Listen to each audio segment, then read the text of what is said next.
এবার তোমাদের দেখাচ্ছি, দেখো কতটা নরম আর সফট হয়েছে। একটা আমি কেটে দেখাচ্ছি, একদম নরম পিঠ হয়েছে। আর তোমাদের দেখাচ্ছি, দেখো তোমরা দেখেই বুঝতে পারছো পিঠাটার মধ্যে কতটা রস নিয়েছে। আর এই দেখাচ্ছি তোমাদের, এই দেখো একদম নরম তুলতুলে। এইভাবে কাউকে করে খাওয়ালে সে কিন্তু বারবার বলবে এইভাবেই করে খাওয়ানোর জন্য। আজকে রসমঞ্জরি পিঠে করব, খুব সহজে তোমরাও করে নিতে পারবে। তাহলে কীভাবে করলাম চলো দেখে নেওয়া যাক। এখানে আমি 1 প্যাকেট সুজি নিয়েছি, সুজিটা কম বেশি করে নিয়ে নেবে। এবার এই জায়গায় দেখো একটা কাপ নিয়েছি, এই কাপের মাপেই কিন্তু আমি সব কিছু নেব। এই কাপের মধ্যে আমি সুজিটা নিয়ে নিচ্ছি। তোমরা পুরো সুজির প্যাকেটটা ধরে নিয়ে নিতে পারো, কিন্তু এই কাপের মাপে নিলে আমার কিন্তু বেশি সুবিধা হবে। এখানে আমি 1 কাপ সুজি নেব, সুজিটা তোমরা কম বেশি করে নিতে পারো। দেখো এখানে 1 কাপ সুজি হওয়ার পরেও কিন্তু এতটা সুজি রয়ে গিয়েছে, মানে এই জায়গায় কিন্তু আমার 200 গ্রাম সুজি লেগেছে। এই সুজিটা দেখো এখানে একটা মিক্সচারে বাটি নিলাম, একদম মিহি গুঁড়ো করে নেব। এটা একদম মিহি গুঁড়ো করে আমি নিয়ে আসছি। বন্ধুরা এখানে দেখো সুজিটা একদম মিহি গুঁড়ো করে নিয়েছে। একবার তোমাদের দেখিয়ে দিচ্ছি, দেখো এরকমই কিন্তু পাউডার করে নিতে হবে। এবার এটা এক সাইডে রেখে এখানে আমি একটা বাটি নিয়ে নিলাম। এবার এই বাটির মধ্যে আমি সুজিটা নিয়ে নেব। এখানে দেখো সব সুজিটাই আমি নিয়ে নিলাম। বাটির মধ্যে কিছুটা সুজি লেগে আছে, এই সুজিটা আমি পরিষ্কার করে নিয়ে নিলাম। এখন এই সুজির মধ্যে আমি 1 কাপ দুধ নিয়েছি। এই দুধটা উষ্ণ গরম দুধ, যেই কাপ মেপে আমি সুজি নিয়েছি সেই কাপ মেপে কিন্তু আমি দুধটা নিয়েছি। আর এই পুরো দুধটা আমি একসাথে দেবো না, এইভাবে অল্প অল্প করে দিয়ে দেবো। এবার আমি হ্যান্ড উইক দিয়ে মেশাতে থাকবো। দেখো খুব বেশি কিন্তু এটা পাতলা হবে না, তাই এইভাবে আমি অল্প অল্প করে নিয়েছি। কতটা দুধ লাগবে সেটাও তোমাদের দেখিয়ে দেবো। এভাবে অল্প অল্প করে গাঢ় করে এটা মেশাতে হবে, কারণ এটা কিন্তু পাতলা হলে কিন্তু একটুও ভালো হবে না। সামান্য একটু আমি দুধ দিয়ে দেবো। দেখো 1 কাপের কিন্তু আমার সব দুধ লাগেনি, এটা দুধ এখনও রয়ে গেছে। এবার এই কাপটা এক সাইডে রেখে এটা ভালো করে আমি মিশিয়ে নেব। অনেকে তো অনেক রকমভাবে খেয়েছো, এই রসে ভিজে পিঠাটা একবার খেয়ে দেখতে হবে, খেতে কিন্তু দুর্দান্ত লাগে। এবার দুধটা ভালো করে এর সাথে মিশিয়ে নিতে হবে। দেখো এর থেকে কিন্তু বেশি পাতলা করতে হবে না, মানে যেই কাপের আমি 1 কাপ সুজি নিয়েছি সেই কাপেরই 4 ভাগে 3 ভাগ এখানে দুধ লেগেছে। এখানে আমি দুধ দিয়ে মিশিয়েছি। ইচ্ছা করলে তোমরা দুধের পরিবর্তে জল দিয়েও করতে পারো, কিন্তু দুধ দিয়ে মেশালে এটা খেতে বেশি ভালো লাগে। সুজিটা এখানে ভালো করে সব কিছুর সাথে মিশিয়ে নিয়েছি। এখন আমি ঢাকা দিয়ে 5 মিনিট রেখে দেবো, তাহলে সুজিটা কিন্তু ফুলে ডবল হবে।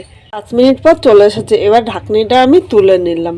সুজিটা কিন্তু পুরো দুধটা সোপে নিয়েছে আর অনেকটাই গাঢ় হয়ে গিয়েছে। আর সামান্য একটু, মানে যেইটুকু দুধ ছিল সেইটুকু দুধটা আমি নিয়ে নিলাম।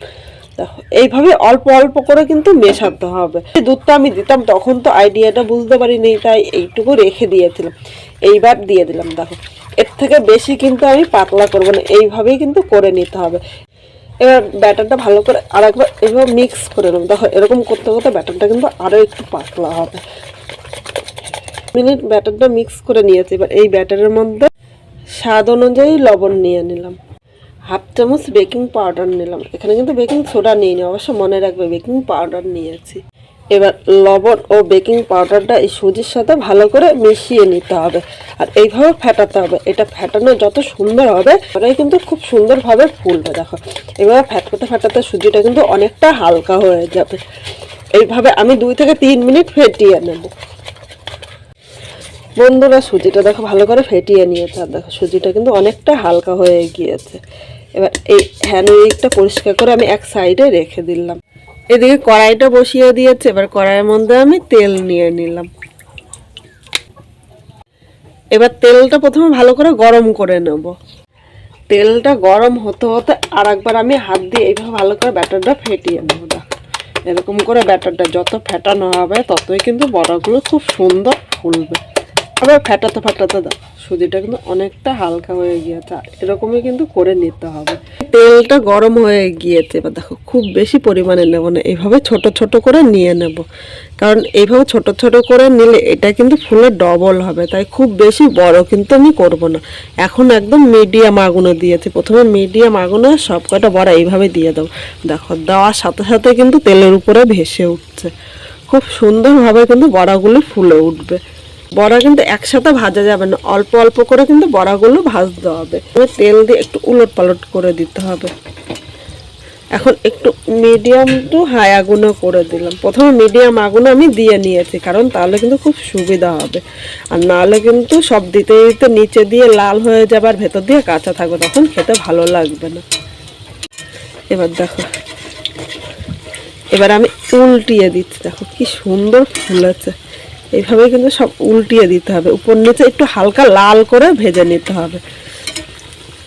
মিডিয়াম টু হাই আগুন 1 মিনিট ভেজে নিয়েছি, আবারও আমি একদম লো করে দিলাম। লো আগুনে এবার একটু ভেজে নিতে হবে, কারণ দেখো খুব তাড়াতাড়ি কিন্তু লাল হয়ে যাচ্ছিল, তাই একদম লো আগুনে এগুলো আর একটু হালকা লাল করে ভেজে নেবো। সুন্দর, এখানে দেখো এর থেকে বেশি কিন্তু ভাজবো না। এই দেখো কি সুন্দর ভাজা হয়েছে, আর একটা ফুলে কেমন ডবল হয়েছে। একটা থালার মধ্যে আমি নিয়ে নিলাম, এগুলো আমি তুলে নেব। এখানে দেখো সবগুলো আমি তুলে নিয়েছি। এবার একইভাবে এইগুলোও কিন্তু ভাজতে হবে। এখানে কিন্তু আমার মোট 4 খোলা হবে, কারণ যেহেতু ছোট ছোট দিচ্ছে আর এগুলো কিন্তু ফুলে কিন্তু ডবল হচ্ছে, তাই একসাথে কিন্তু খুব বেশি ভাজা যাচ্ছে না। দিতে দিতেই দেখো বড়াগুলো কি সুন্দর ভেসে উঠছে। একইভাবে কিন্তু আমি সব বড়াগুলো ভেজে নেব। আর বড়াগুলো দেখো দেওয়ার সাথে সাথে কিন্তু কি সুন্দর ভেসে উঠেছে। এইগুলো আমি লাল করে ভেজে নিচ্ছি। বন্ধুরা এখানে দেখো সব কটা ভাজা হয়ে গিয়েছে। এবার তোমাদের আমি একটা দেখাচ্ছি। দেখো ভেতরেটা কতটা খাস্তা আর কতটা মুচমুচে হয়েছে। এই দেখো ভেতরেটা দেখেই কিন্তু তোমরা বুঝতে পারছো। এইভাবে করেও কিন্তু তোমরা চা কফির সাথে খেতে পারো, কিন্তু আজকে আমি এইভাবে খাবো না, আজকে আমি এটা রসে ভেজাবো। এখানে আমি দুধ নিয়ে নিয়েছি। দেখো দুধটা আগের থেকে একবার জাল দিয়ে নিয়েছি। এখন দুধটা আমি একটু গরম করে নেবো, কারণ এখন কিন্তু জাল দিতে হবে না। দুধটা আগের থেকে আমি অনেকটা জাল দিয়ে গাঢ় করে রেখেছি। এবার এই দুধের মধ্যে দেখো এই বাটির আমি হাফ বাটি চিনি নিয়েছি। তোমরা মিষ্টি যেরকম খাবে সেই হিসাবেই কিন্তু চিনিটা নিয়ে নেবে। এখানে সব চিনিটা আমি নিয়ে নিলাম। এবার একটু এইভাবে নেড়ে চেড়ে নিলাম। চিনিটা যতক্ষণ না গলে ততক্ষণে কিন্তু দুধটা জাল দিয়ে নিতে হবে। আর খুব বেশি ভালো করে দুধটা জাল দেওয়ার দরকার নেই, কারণ আগের থেকে দেখো দুধটা জাল দিয়ে আমি অনেকটাই ঘন করে নিয়েছি। এবার মাঝে সাঝে একবার নেড়ে নেবো, তাহলে কিন্তু দুধটা উতলিয়ে নিচে পড়বে না। বন্ধুরা এখানে দুধটা জাল হয়ে গিয়েছে। দেখো চিনিটা কিন্তু দুধের সাথে মিশে গিয়েছে। তারপরেও দুধটা কিন্তু আমি আরো 2 মিনিট জাল করে নিয়েছি। এবার আমি গ্যাসটা বন্ধ করে দিলাম। এবার এখানে দেখো এরকম একটা আমি বাটি নিয়ে নিলাম। এই বাটির মধ্যে এই বড়াগুলো আমি নিয়ে নেব, কারণ দুধে ভেজাতে আমার খুব সুবিধা হবে। এই সব বড়াগুলো আমি বাটির মধ্যে এইভাবেই নিয়ে নিলাম। আর কিছু বড়া এই জায়গায় দেখো আমি একটু আলাদা করে রাখলাম, কারণ এই শুকনো বড়াগুলো খেতে কিন্তু দুর্দান্ত লাগে। এবার দুধটা নিচে নামিয়ে নিলাম। এইভাবে হাতায় করে আমি ঘুরিয়ে ঘুরিয়ে এর উপর দিয়ে আমি দুধটা নিয়ে নেব। দেখো এভাবে ঘুরিয়ে ঘুরিয়ে নিলে প্রতিটা বড়ার মধ্যে খুব সুন্দরভাবে কিন্তু লাগবে।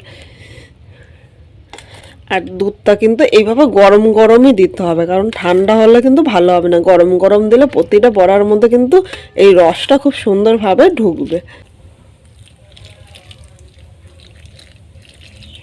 এখন একটু চামচ দিয়ে এইভাবে নেড়ে চেড়ে নেবো। দেখো এখন যতটা ফুলে উপরে উঠেছে, এই রসটা নিলে কিন্তু এই বড়াগুলো আরও ফুলবে, আর এটা খেতে তখন কিন্তু আরও ভালো লাগবে। এইভাবে আমি 5 মিনিট ভিজিয়ে রাখবো। 5 মিনিট ভিজিয়ে রাখলে কিন্তু একদম নরম তুলতুলে হবে। এখন আমি এটা এইভাবে 5 মিনিট ঢাকা দিয়ে রাখলাম। 5 মিনিট পর আবার আসছি। বন্ধুরা 5 মিনিট পর চলে এসেছে। এবার ঢাকনিটা আমি তুলে নিলাম। দেখো প্রতিটা পিঠে কি সুন্দর ফুলে ডবল হয়েছে, আর কি ভালো লাগছে দেখতে। এবার এখান থেকে দুটো পিঠে আমি এই প্লেটের মধ্যে নিয়ে নিলাম, আর কিরকম হয়েছে অবশ্য তোমাদের দেখাচ্ছি। দেখো পিঠেগুলো কিন্তু একদম নরম তুলতুলে হয়েছে। অবশ্য তোমরা এইভাবে একবার করো, আর এইভাবে করে খেয়ে কিরকম লাগলো কমেন্ট করে জানাতে কিন্তু ভুলো না। এটা কিন্তু আরও যত থাকবে এই রসটা কিন্তু এই পিঠেটা আরও নিয়ে নেবে, আর যত রসটা নেবে এই পিঠেটা খেতে ততই কিন্তু আরও ভালো লাগবে। এবার তোমাদের দেখাচ্ছি। দেখো কতটা নরম আর সফট হয়েছে। একটা আমি কেটে দেখাচ্ছি, একটা দেখলে তোমরা বুঝতে পারবে। একদম নরম পিঠ হয়েছে। আর তোমাদের দেখাচ্ছি, দেখো তোমরা দেখেই বুঝতে পারছো পিঠেটার মধ্যে কতটা রস নিয়েছে। আর এই দেখাচ্ছি তোমাদের, এই দেখো একদম নরম তুলতুলে। এইভাবে কাউকে করে খাওয়ালে সে কিন্তু বারবার বলবে এইভাবেই করে খাওয়ানোর জন্য। অবশ্য তোমরা বাড়িতে একবার ট্রাই করো, আর খেয়ে কিরকম লাগলো কমেন্ট করে জানাতে কিন্তু ভুলো না।